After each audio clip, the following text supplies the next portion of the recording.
Welcome back to the Hive, everyone. My name is Rachel Fisher. And I am Dewey Stewart, and today we have quite the interesting list for you.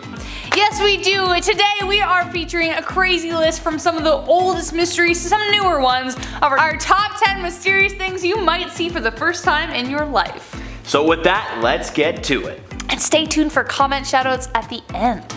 Starting us off at number 10 is Arctic craters. In the Yamal Peninsula of Siberia, at what some people call the end of the world, many large giant craters are opening up in the ground quite frequently and alarmingly. Over the years, 17 of these massive holes have been quite literally popped up. At first glance, someone would think maybe the world was ending and you were at ground zero, but there actually is a logical explanation for these things. Below the permafrost in Siberia, water flows and begins to push up the permafrost into a large mound. These in-ground, naturally made mounds, that rhymed, can actually be found all around the world, but usually they just fall in on themselves. Oddly enough though, the ones in northwest Siberia are exploding like massive ice volcanoes and making huge craters within the ground. Scientists believe it to be from the large amount of methane gas buildup coming from underground. So while you think the world might be ending, don't worry, it actually is just random exploding ice volcanoes. See? Much better. Number 9. Cleopatra's tomb. Where is it? Well, maybe we might find out one day when the sands of Egypt decide to reveal her. But despite her being one of the most famous queens of Egypt, and despite centuries of interest, we still haven't found her. For over 2,000 years, the last queen of Egypt, lover of Caesar and Mark Antony, where she lies is a mystery. Scholars and archaeologists have long since believed that Cleopatra lies in the buried city of Alexandria. Alexandria sank into the Mediterranean more than 1,000 years ago, but others say different. Kathleen Martinez is a criminal lawyer from the Dominican Republic, and she believes that everyone has been looking in the wrong places. Cleopatra took her own life by smuggling in a venomous snake, but why do something so difficult? Why not simply drink a vial of poison? Kathleen believes that the snake was a symbol to her followers that she was a goddess, therefore she must have been buried in the temple of Isis and Osiris. But which temple and where is the question. At number 8, we have the door to hell. 50 years ago, a giant fiery crater opened up in the desert area of North Turkmenistan. The Darvaza crater, also known as the doorway to hell, was made and crazy enough is still burning to this day. Now, who actually made it? Satan himself? Demons? A group of people carrying out satanic rituals? Well, close but no cigar. This large fire crater actually erupted by a Russian natural gas drilling mishap, in which engineers set the ground on fire hoping to stop the spread of dangerous gases, cause that makes sense, and of course they didn't realize just how long that fire would burn for. So, 50 years later, the gates of hell are still going strong. When it first appeared, I'm sure it gave many around the world some kind of end of the world vibes too, but it was really just another outcome of human error. Or so we think. Number 7. The Money Pit on Oak Island. If this actually happens, I think my dad would be so excited because he and I always watch that show together when I'm home.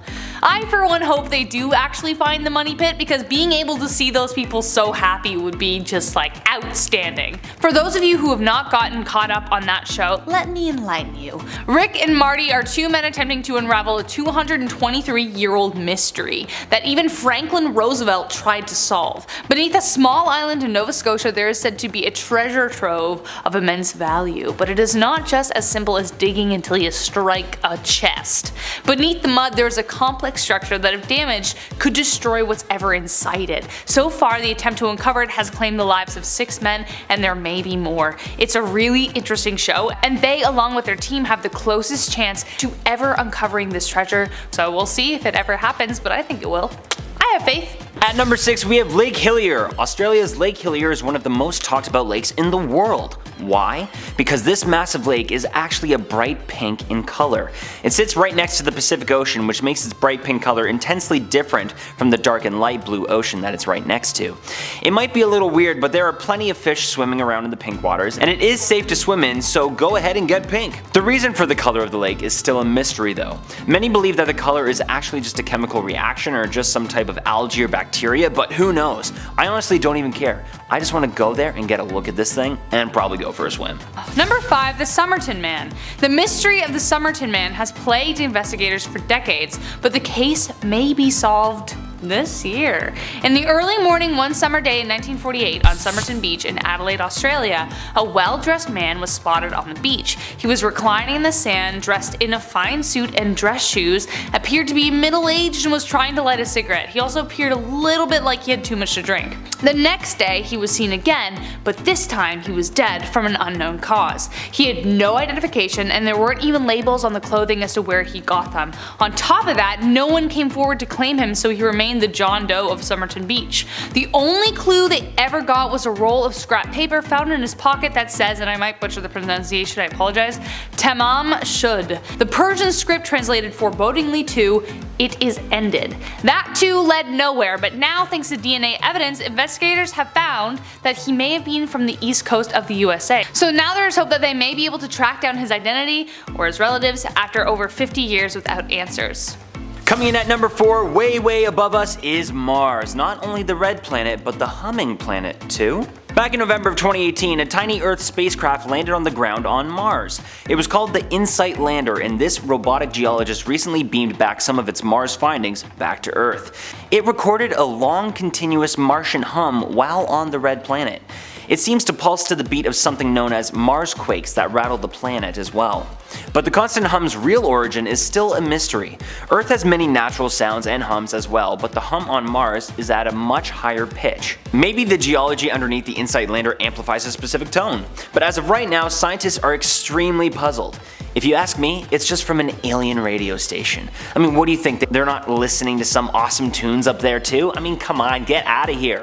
Number 3, how and why Stonehenge was built. Stonehenge is one of the largest gaps in history and has erupted theories of aliens, magic, and mystery galore. Who moved these massive stones 25 kilometers south from Westwood, Wiltshire, England to Salisbury, and how the heck did they do it? 92 stones make up Stonehenge, all ranging in size, some weighing even 50,000 pounds. Next question, why? Well, in the next decade we may know the answer. Archaeologists in 2018 discovered that at least 2 of the stones were already there before humans even occupied Earth. But when we did arrive, we noticed that the orientation of the stones to the rising and setting of the sun may have inspired the construction. Next is who. The stones have been featured in tales of Merlin and other Arthurian legends, but what's the true story? New DNA research suggests that the stones were built by the descendants of migrants from what is known as modern-day Turkey from around 6,000 years ago. The mystery still stands, but as we continue to whittle away at the who's and why's, I'm sure one day we will have the truth for the very first time. At number 2, we have the oldest material on Earth, which happens to actually be older than Earth itself. Now, how does that work? Well, billions of years before our sun even existed, a dying star flung some of its dust into space. This piece of dead stardust collided into Earth in a small meteorite. It has been named the oldest material on Earth, mainly because it's not even from Earth. Back in September of 1969, the Murchison meteorite, which lit up the skies in Australia, came crashing into our Earth's surface. Analysis of these cooled down rocks showed that there were traces of the stardust that aged back to 4.6 to 7 billion years ago. Scientists believe that only 5% of Earth meteorites contain these mecha ancient materials, but that hasn't stopped them from hunting for more. Who knows? What other answers could we learn by finding more of these ancient space materials? Well, that brings us to our number 1 spot. Coming in at number 1, we have alien encounters.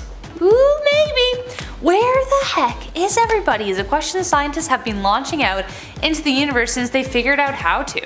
We know the universe is massive, but what is the likelihood that there are planets with intelligent life like us out there? Answer, pretty damn high. So why haven't we heard anything? For every grain of sand on the planet, there are at least 100 planets that are capable of supporting biological life. The Fermi paradox created by Italian-American physicist Enrico Fermi highlights the contradiction that despite there being a high probability of extraterrestrial life, there is no evidence that there is. Could it be that messages have been sent out but they're taking too long to reach us because they are that far away? Are we too far away? Either way, whether in our lifetime or our children's lifetime, we still might find out. It's not a case of if, it is when. It could be any day now.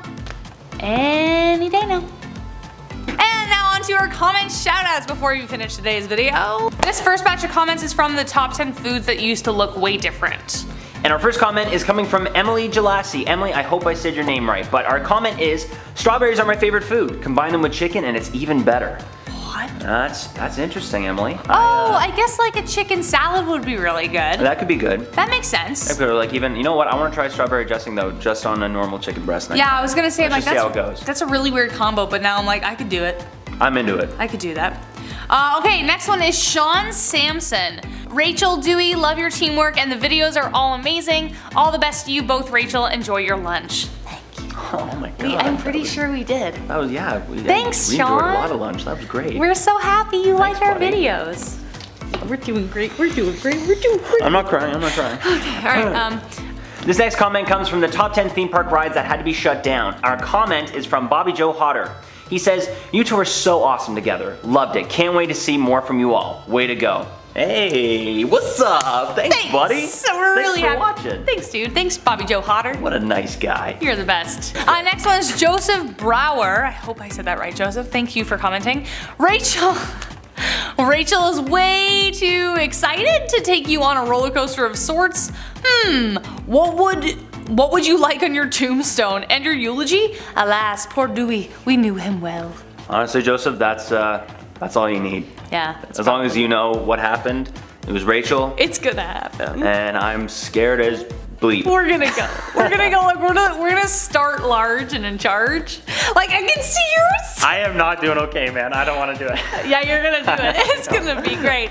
Vote in the comments to see if you want Dewey to go on a roller coaster. And that was our video. Thank you so much for watching, everyone. Remember to Smash that like and subscribe button. Let us know down in the comments what roller coaster you want to see me on and also what you thought of the video. And we will see you all again very, very soon. Until then, I've been your host, Dewey. and I'm your host, Rachel Fisher.